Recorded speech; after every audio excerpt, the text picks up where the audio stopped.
నమస్తే అండి. నమస్తే మేడం. మధు గారు, మరి కాంపిటేటివ్ ఎగ్జామ్స్ అంటేనే చాలామంది ఏంటంటే ఎన్నో ఇయర్స్ నుంచి కూడా ప్రిపేర్ అవుతూ ఉంటారు. కొంతమంది సక్సెస్ అవుతున్నారు, కొంతమంది బ్యాక్ స్టెప్ వెళ్ళడము, కొంచెం మిస్టేక్స్ చేయడం వల్ల జరుగుతూ ఉంటుంది. అంటే ఒక్కసారి మిమ్మల్ని అడిగితే ముఖ్యంగా ఆన్లైన్ కోచింగ్ అనేది ఇట్స్ నెసెసరీ అయినా, ఇది యూస్ఫుల్ అయినా కాంపిటేటివ్ ఎగ్జామ్స్కి అని అంటే మీరేం చెప్తారు?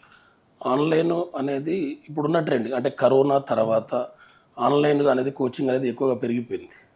ఇంతకుముందు ఆఫ్‌లైన్ కోచింగ్ ఉండే. ఎప్పుడైతే కరోనా వచ్చిందో దాని తర్వాత ఆన్‌లైన్ మార్కెట్ బాగా పెరిగిపోయింది. ఈ ఆన్‌లైన్ కోచింగ్ రావడం వల్ల ఫస్ట్ ఆన్‌లైన్లో ప్రిపేర్ అయ్యేటప్పుడు ఏదైనా కాంపిటేటివ్ ఎగ్జామ్ మనం ప్రిపేర్ అయితే దానికి నోటిఫికేషన్ రాకముందు నుంచే మనం ప్రణాళిక స్టార్ట్ చేసుకోవాలి. ఎస్. చాలామంది స్టూడెంట్స్ సక్సెస్ కాకపోవడానికి రీజన్ నోటిఫికేషన్ వచ్చిన తర్వాత మన ప్రిపరేషన్ కొనసాగిస్తున్నారు. దానివల్ల టైం తక్కువ పీరియడ్ ఉంటుంది. ఒక 5 మంత్స్, 6 మంత్స్లో అన్ని సబ్జెక్టులు కవర్ చేయడం అంటే పాసిబుల్ కాదు. ఎస్. Long preparation. ఒక విద్యార్థి నేను గ్రూప్ 1 ఆఫీసర్ కావాలనుకున్నాను. ఆ గ్రూప్ 1 ఆఫీసర్ కావాలంటే మీరు ఒక 2 ఇయర్స్ ప్లాన్ వేసుకోవాలి. ఆ 2 ఇయర్ ప్లాన్స్ వేసుకొని పర్ఫెక్ట్గా చదువుకుంటే సక్సెస్ కావచ్చు. ఏదైనా లాంగ్ ప్రిపరేషన్ అనేది ఇంపార్టెంట్. మన స్టూడెంట్స్ ఏం చేస్తారంటే పల్లెటూరు నుంచి వచ్చి తక్కువ టైంలో వచ్చి ఇక్కడ హాస్టల్లో ఉంటూ కోచింగ్ పోతూ ఆన్లైన్ ప్రిపేర్ అవుతూ 70% రీచ్ అయ్యే లోపల ఎగ్జామ్ డేట్ వచ్చేసి ఆ ఎగ్జామ్ డేట్ వచ్చినాక వాళ్ళు ఎగ్జామ్ రాసి మళ్ళీ మార్క్స్ తక్కువ వచ్చి ఇంటికి వెళ్ళిపోతారు. మళ్ళీ సెకండ్ టైం కూడా అదే తప్పు చేస్తున్నారు. మళ్ళీ నోటిఫికేషన్ వచ్చినాకనే వస్తున్నారు. మన ప్రిపరేషన్ అనేది నోటిఫికేషన్తో సంబంధం లేదు. మనం ఒక ఆఫీసర్ కావాలనుకుంటే నోటిఫికేషన్ ఉద్దేశంలో పెట్టుకోవద్దు. మనకు సబ్జెక్ట్ కావాలి. అన్ని సబ్జెక్టులు చదువుకొని ఎగ్జామ్ వచ్చే లోపల ప్రిపేర్ అయితే సక్సెస్ 100% సక్సెస్ కావచ్చు. అంటే నోటిఫికేషన్ కోసం వెయిట్ చేయకుండా నోటిఫికేషన్ రాకముందే ప్రిపరేషన్ అనేది ఉండాలంటున్నారు. మరి ముఖ్యంగా చూసుకుంటే అండి, కరెంట్ అఫైర్స్ చాలామంది ఏంటంటే దీనిపైన తక్కువ ఇంట్రెస్ట్ చూపిస్తూ ఉంటారు, సబ్జెక్ట్స్కి ఎక్కువ వెళ్తూ ఉంటారు. అంటే ముఖ్యంగా కరెంట్ అఫైర్స్ గురించి మాట్లాడుకుంటే దాన్ని ఎలా మనం ప్లాన్ చేసుకోవాలి, డైలీ కరెంట్ అఫైర్స్ ఎలా ఫాలో అవ్వాలి, దేనికి ఎక్కువ ఇంపార్టెన్స్ ఇవ్వాలి అని అంటే? కరెంట్ అఫైర్స్ విషయంలో మేడం సేమ్ ఇందాక మీకు చెప్పినట్టే నోటిఫికేషన్ నువ్వు ఎప్పుడైతే ప్రిపేర్ స్టార్ట్ చేస్తున్నావో ఆ రోజు నుంచి కరెంట్ అఫైర్స్ స్టార్ట్ చేయాలి. ప్రతిరోజు కూడా ఒక న్యూస్ పేపర్ ఫాలో కావడం లేదా ఆన్లైన్లో నీకు దొరికిన ఏదన్నా సోర్స్ తీసుకొని ప్రతిరోజు ప్రిపేర్ అయితే మన ఓన్ స్టైల్లో ఒక నోట్స్ రాసుకోవాలి.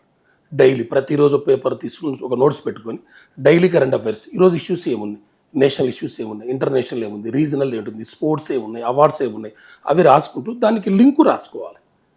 అంటే ఒక పాయింట్ జరిగింది. ఇప్పుడు రీసెంట్గా కామన్వెల్త్ గేమ్స్ స్టార్ట్ అయ్యాయి. July 23 కామన్వెల్త్ గేమ్స్ స్టార్ట్ అయ్యాయి. అప్పుడు పేపర్లో న్యూస్ వస్తుంది కామన్వెల్త్ గేమ్స్ స్టార్ట్ అయ్యాయి. అప్పుడు మనం ఏం చేయాలి? ఆ కామన్వెల్త్ గేమ్స్ గురించి గూగుల్లోకి వెళ్ళి కామన్వెల్త్ గేమ్స్ ఇప్పుడు జరుగుతుంది ప్రజెంట్ ఎక్కడ, ఏ డేట్ నుండి ఏ డేట్ వరకు జరుగుతుంది, ఏ కంట్రీలో జరుగుతుంది, దాని మస్కట్ ఏంది, అవి అసలు కామన్వెల్త్ గేమ్స్ అనేవి ఎప్పుడు స్టార్ట్ అయినాయి, అసలు ఆ కామన్వెల్త్ గేమ్స్లో మన ఇండియాకి ఇప్పటివరకు ఎన్ని మెడల్స్ వచ్చినాయి, మరి నెక్స్ట్ కామన్వెల్త్ గేమ్స్ ఎక్కడ జరగబోతున్నాయి, మన ఇండియాలో ఎక్కడ జరిగింది, అలా ప్రతిదీ కూడా నోటిఫికేషన్ పడకముందు మనం ఎప్పుడైతే ఒక ఎస్ఐ జాబ్ కావాలనుకుంటున్నామో ఆ జాబ్ ప్రిపేర్ కానించి కరెంట్ అఫైర్స్ లింక్ చేసుకోవాలి. ప్రతి సబ్జెక్టుకు లింక్ చేసుకోవాలి. అంటే హిస్టరీకి సంబంధించింది, జోగ్రఫీకి సంబంధించింది, కానీ పాలిటిక్స్ సంబంధించి. ఇప్పుడు మనకు రీసెంట్గా సుప్రీంకోర్టు జడ్జెస్ పెంచారు. ఇంతకుముందు 33 ఉండే, ఇప్పుడు 37 చేశారు. ఆ 37 చేయడానికి ఉన్న రీజన్ ఏంటిది? అసలు ఫస్ట్ సుప్రీంకోర్టు ఎస్టాబ్లిష్ చేసినప్పుడు ఎంతమంది జడ్జెస్ ఉండే, మరి ఇప్పుడు టోటల్ ఎంతమంది జడ్జెస్ ఉన్నారు, అందులో ఉమెన్ జడ్జెస్ ఎంతమంది ఉన్నారు, ప్రజెంట్ ఉమెన్ జడ్జెస్ ఎంత, అలా ప్రతిదాన్ని అన్ని సబ్జెక్టులకు లింక్ చేసుకుంటూ ఈజీగా గెట్ ఇన్ కావచ్చు. అంటే మధు గారు, ఆన్లైన్ కోచింగ్ ద్వారా ఎంతమంది సక్సెస్ అయ్యారు మీ దగ్గర? అంటే నేను మేడం ఆన్లైన్ ఆఫ్లైన్ టోటల్గా ఇప్పటి వరకు నేను దాదాపు ఒక 20 lakhs స్టూడెంట్స్కి నేను టీచ్ చేశాను జీకే అండ్ కరెంట్ అఫైర్స్. కొన్ని వేల మంది స్టూడెంట్స్ ఎస్ఐ కానీ, కానిస్టేబుల్ కానీ, డిఎస్సి కానీ వాళ్ళు జాబ్ రావడానికి 100%లో నా పాత్ర నేను 100% వాళ్ళకి పోషించాను. నేను నాకు నా లైఫ్ అంబిషన్ ఈ ఆంధ్ర తెలంగాణలో ప్రతి నిరుద్యోగికి జీకే మధు సారు తెలవాలి అనేది నా ఆశ, నా కోరిక. అది దాని వంతు నేను నా శ్వాస ఉన్నంత వరకు నేను దానికి పోరాటం చేస్తూనే ఉంటాను. అయితే మధు గారు, చాలా మంది సీరియస్గా చదువుతూ ఉంటారు.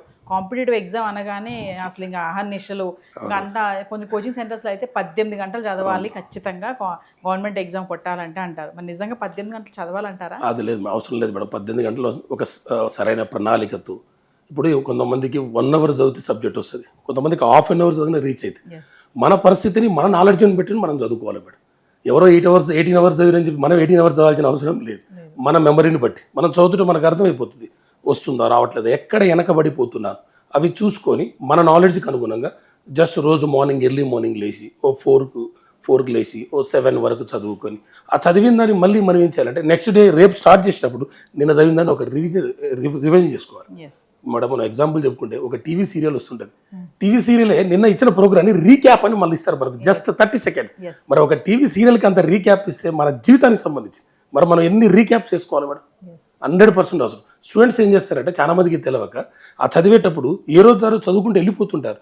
మరి నేను ఎంతవరకు చదివినా, నాకు ఎంతవరకు అర్థమైంది, దాన్ని ఎక్కడి వరకు వచ్చాను. చదివేటప్పుడు కంపల్సరీ పెన్ను పేపర్తో మన ఓన్ స్టైల్లో రాసుకోవాలి మేడం. ప్రతి ఫ్యాకల్టీ ఎవరో ఒక బుక్ మనకు మార్కెట్లో దొరుకుతుంది. ఆ బుక్ను మనం ఏం చేయాలి, మన వే ఆఫ్ స్టైల్లో రాసుకోవాలి.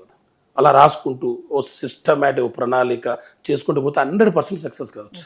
అంటే కాంపిటేటివ్ ఎగ్జామ్లో నోట్స్ మేకింగ్ అనేది ఎంత ఇంపార్టెంట్ అంటే 100% మేడం. అసలు నోట్స్ మనం చదివేటప్పుడు మన దగ్గర పెన్ను పేపర్ లేకపోతే అది రాదు. ఆ చదువు అనేది వ్యర్థం. అందరు కొంతమంది స్టైల్, కొంతమంది బెడ్ మీద పడుకొని, కొంతమంది హెడ్ సెట్ పెట్టుకొని, కొంతమంది అటు ఇటు తిరుగుతూ చదువుతారు. అవన్నీ రాంగ్. కంపల్సరీ కూడా ఒక స్టడీ చైర్లో కూర్చొని ఫ్యాడ్ పెట్టుకొని మనం ఏదైతే చదువుతానో దాన్ని అందులో 4 లైన్లు ఉంటే మన వే ఆఫ్ స్టైల్లో దాన్ని జస్ట్ ఒక హాఫ్ లైన్లో తయారు చేసుకోండి. Compulsory madam. మనకు ఇప్పుడు చదువుకునే నిరుద్యోగులకు నా వంతుగా నేను సుమన్ టీవీ ద్వారా తెలియజేసేది ఏమంటే, దేవుడు అవకాశాలు మళ్ళీ మళ్ళీ ఇవ్వడు. మనకు ఒక అవకాశం ఇస్తాడు. అవకాశాన్ని మనం సరైన ప్రణాళికతో చదువుకుంటే, మన తల్లిదండ్రులు ఇంటి దగ్గర వ్యవసాయం చేస్తున్నారు. మన ద్వారా మన తల్లిదండ్రుల లైఫ్ మార్చడం కోసం మనం దేశాన్ని ఉద్ధరించాల్సిన అవసరం లేదు, రాష్ట్రాన్ని ఉద్ధరించాల్సిన అవసరం లేదు. నీకు జన్మనిచ్చిన నీ తల్లిదండ్రుల రుణం తీసుకుంటే నీ చదువుకు సార్థకం చేకూరాడు. అదొక్కటి చేయగలిగితే మనం హ్యాపీ. దానికి ఏం చేయాలంటే కష్టం మేడం. కష్టం చదివేటప్పుడు ఇబ్బంది పెడుతుంటుంది. అది రాదు, మన వల్ల కాదు, నీ వల్ల కాదు, తీసే వద్దు అంటది. అప్పుడు మనం ఆగిపోతే మన జీవితాన్ని ఎవ్వరు బాగు చేయరు. కష్టం వచ్చినప్పుడే విజయానికి దగ్గరగా అవుతున్నట్టు. దాన్ని కొంచెం కాదు మేడం, లైఫ్ లాంగ్ చదువుతాం మనం ఏమన్నా, జీవితాంతం చనిపోయేంత వరకు చదువుతాం. జస్ట్ ఒక 1 year, 2 years, 3 years, ఆ తర్వాత హ్యాపీ అంటే మనం ఏదో కోట్లు సంపాదించిన అవసరం లేదు. నీ ఫ్యామిలీని హ్యాపీగా పోషించుకుంటూ, నీ పిల్లలను చూసుకుంటూ, నీ తల్లిదండ్రులకు సేవ చేయడమే జీవితం. దాన్ని సాధించాలంటే తప్పదు. మనకు వచ్చిన చదువు ఒకటే. ఆ చదువును మనం నెగ్లెక్ట్ చేస్తే మేడం మనకు రోల్ మోడల్ ఎవరు లేరు.